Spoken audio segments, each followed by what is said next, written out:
Alright, so these parts I ordered them for a customer that I'm working on.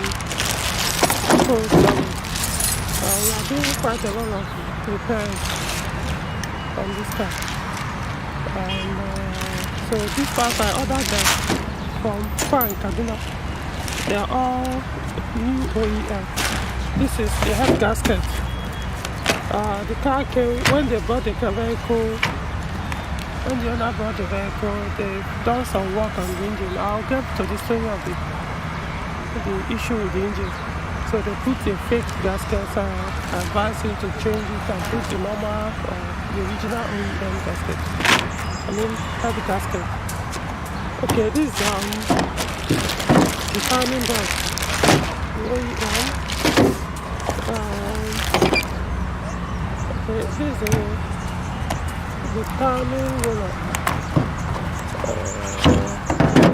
Okay, you can see it here. That's the new one. Okay, the timing belt roller. Okay. Then this is the tensioner. The timing belt tensioner for all EW engines. Not all. EW10J4, EW12J4, and EW12. Yeah, they use the same tensioner, including this timing belt roller, and this same timing belt. All EW10J4, EW7J4, and EW12J4. Yeah, EW12J4 engines, they all use this timing kit. Now, this is the auxiliary belt. The part number is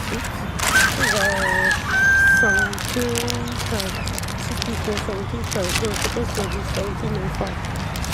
Okay, this okay. This auxiliary belt tensioner.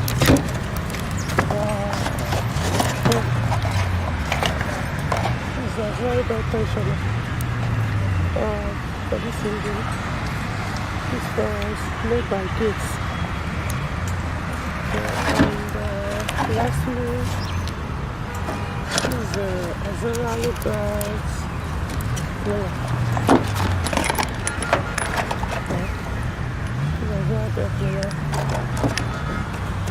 All from Park.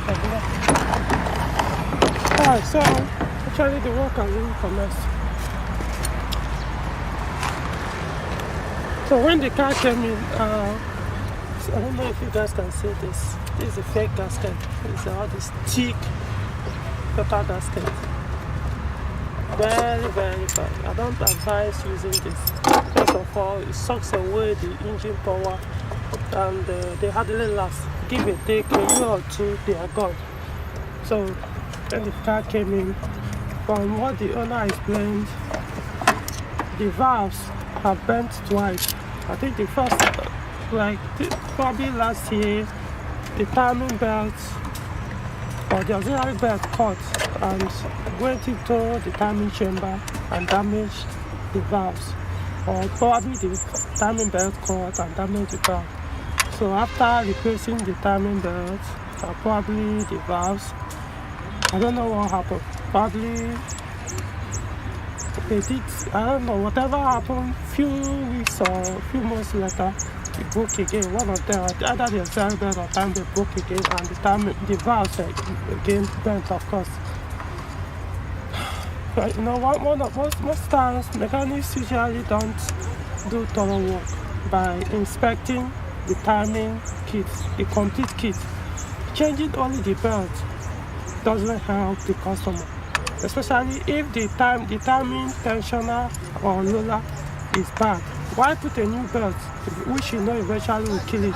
That's why I always advise change the complete kit, so that for what I understood about this engine, it's recommended the timing kit, you can use it for up to 10 years without changing it.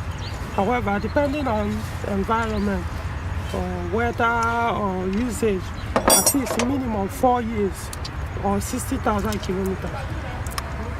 So if you really want to enjoy that 4 years, my advice is change the complete kit. The timing belt, the timing roller, and the timing tensioner. That's the best way to deal with this issue. So that's what we are doing now. We are changing everything. Of course, to get to the gasket, you have to remove the cylinder head and all that. The other issues we are going to deal with, of course, they messed up the fan wiring connection.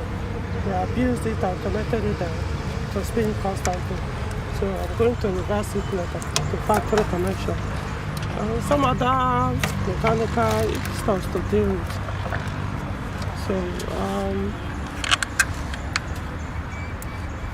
like I mentioned earlier, we are changing the auxiliary kit as well. I think the auxiliary belt tensioner fails. So instead of them to buy if you're certain that want them to buy original new one, they went and bought a used one that's not reliable.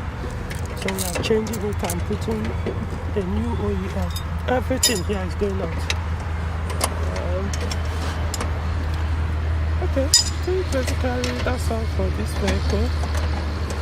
Hopefully by tomorrow or so, I will update you guys on the progress on the work.